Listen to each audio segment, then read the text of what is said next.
Kaabang-abang ang 10th eviction ngayong gabi dahil malalaman na natin kung sino nga ba ang tuluyan ng lalabas ng bahay ni Kuya.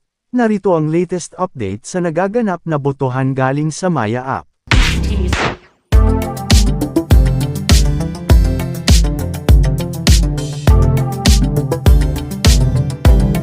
Marami naman ang nag-aalala kay Binsoy dahil baka siya ang lumabas ng bahay ni Kuya ngayong gabi. Hindi lingid sa kaalaman ng lahat na hirap sila sa buhay gaya ni Kulit, kaya talagang nakaka-excite ang mangyayari kung sino ba talaga ang ating magiging latest evictee. Sa ating poll survey naman ay lumalabas na si JM ang ibinoto ng taong bayan na gusto na nilang lumabas ng Big Brother house. Ngunit gaya ng aming sinasabi, ito ay walang kasiguraduhan, kaya huwag tayong magbabasi sa resulta nito. Sa inyong palagay, sino kaya ang nagmamayari ng pinakamalaking boto? Sino nga kaya si letter C?